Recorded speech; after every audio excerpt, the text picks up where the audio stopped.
There's so many seemingly unfulfilled promises, and it's not because of the Republicans. It's his own party that won't pass them. Now, some would call them exaggerations. Some might even call them downright lies. You decide. Did he keep his promise? First of all, these are big things, man. These were the things that people who voted for him, they wanted. Let's try, well, health care. No, didn't get health care done. Keep your doctor. He just said no. If that would have passed, you would have lost your doctor. Gitmo. Did he do that? Let's try. Watch. And we then provide the process whereby Guantanamo will be closed no later than 1 year from now. Still open. That turned into a debacle. Barack Obama wasn't going to conduct business the way George W. Bush did. He made that promise. Watch this. He's been saying, well, I can basically change what Congress passed by attaching a letter saying, I don't agree with this part or I don't agree with that part. I'm going to choose to interpret it this way or that way. That's not part of his power. But he's right. This is part of the whole theory of George Bush, that he can make laws as he's going along. He's right. I disagree with that. He's right. I've taught the Constitution for 10 years. I believe in the Constitution, and I will obey the Constitution of the United States. We're not going to use signing statements as a way of doing an end run around Congress. Got it? No signing statements. Here's a constitutional lawyer. He's very clear here. I taught the Constitution. He's right about George W. Bush. It's not within his power. Shouldn't be done. Progressives do that. Well, you didn't like it and I didn't like it. No signing statements. What happened?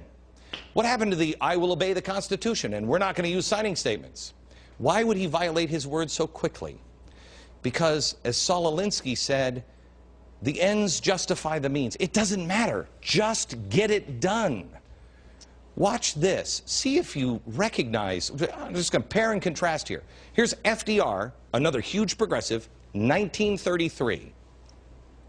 If we cannot do this one way, we will do it another. But do it, we will. Got it? Can't do it the one way? We'll do it another, but we're going to do it. Watch this from the State of the Union, just, what was it, last week? That's why I've called for a bipartisan fiscal commission. Yesterday, the Senate blocked a bill that would have created this commission. So I'll issue an executive order that will allow us to go forward, because I refuse to pass this problem on to another generation of Americans. But do it, we will. Finally, there's Pelosi on this case. The American people have made it clear we don't want health care. But do it, we will. What has she just said? We go through the gate's closed, we'll go over the fence is too high, we'll pole vault in. If that doesn't work, we'll parachute in, but we're going to get health care reform passed for the American people, for their own personal health and economic security. Whatever. What happened to the Constitution? Obama's signing statements were so offensive to Democrats that 4 of them, David Obey, Barney Frank, Nita Lowey, and Gregory Meeks of New York, wrote a letter denouncing his, quote, Bush-like signing statements. Oh, and the Democrat-controlled House voted to oppose the signing statements. After opposing the Bush surveillance programs, he retained them. The Bush tribunal system for detainees, he preserved it. I don't even have these on the board. Not long ago, after violating his no lobbyists working in the White House pledge, this one killed me, no lobbyists working there. He brought, how many did we count the other day? 30?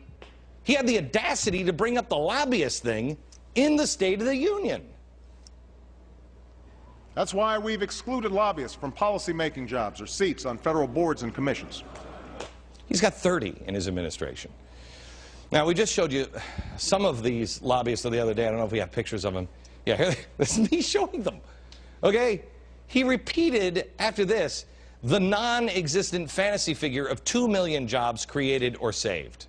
This was during the address again. Then he went further, saying that he was on track for another $1.5 million this, or 1.5 million jobs this year. First of all, understand this. Look it up. There is no metric measuring any kind of statistic like that. There's no measurement. Now, his own website claims that there were 650,000 jobs. Here it is, 650,000 jobs created or saved. Valerie Jarrett said thousands and thousands. It wouldn't be a surprise to me if I hear, Robert Gibbs today say, oh, billions of jobs have been created. It's a game. And what's the game on the number of jobs saved or created? To get you to focus on that number. instead of, well, you know what? They're playing the same game all over. Watch this from the State of the Union. But the truth is, these steps won't make up for the 7 million jobs that we've lost over the last 2 years.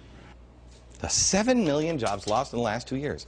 What does that do? That gets you to forget the last 2 years. The last 1 year.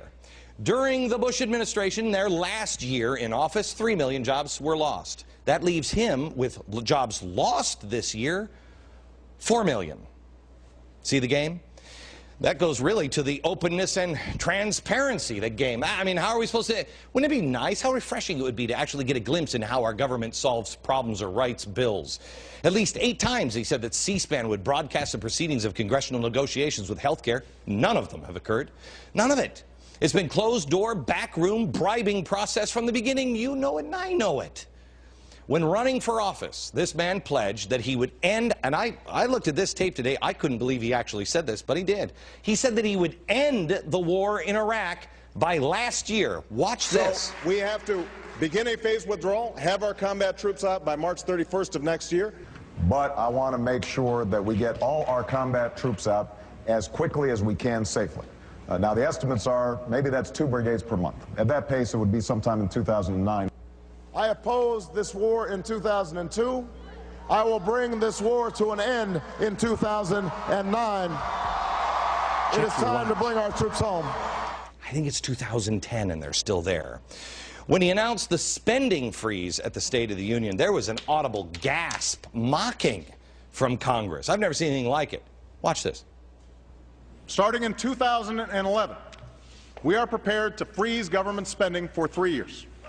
Now, I know that some in my own party will argue that we can't address the deficit or freeze government spending when so many are still hurting. And I agree, which is why this freeze won't take effect until next year, when the economy is stronger. Okay. A spending freeze That's also how happens to budgeting be works. something that he was against. He attacked McCain during the campaign. Everybody mocked it and ridiculed it. The AP now has pointed out that it will save less than 1% of the predicted deficits over the next 10 years. Let me show you this. We tried to make this demonstration with water bottles. Here and underneath the table are 100 water bottles, okay? There are 17 of the 100 here. He's saying we're going to freeze spending. Well, to you and me, that means they're not going to spend anything. They're going to save all this. Okay. No. This water, spend it all. This water is what he's saying we're going to freeze. It doesn't mean you're not going to save it. You're going to spend all of it. You're going to drink all of this water, okay? But you're not going to be able to get any more water here. We're not going to borrow any more water from any place else. This is gone, but we're not borrowing any more on these. We will or may borrow more here. Got it? Little fuzzy on things, but he's pretty clear on this one. By the way, the estimated savings on the deficit over the next 10 years is this much water.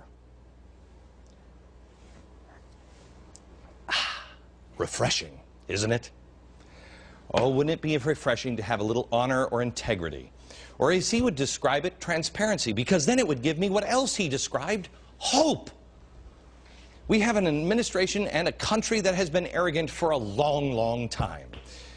But now it has gone so arrogant, it stands with a bow at its side, relaxed, with an attitude of invincibility, holding the torch out so it can see, not so the world can see it. We are becoming the Colossus of Rhodes, not Lady Liberty. And if we don't notice the difference that the French made to tell the Europeans we need to be more like this, if we don't notice the difference between even the stance, our civilization will crumble and lay in ruins for others to study for the next 800 years. Back in a minute.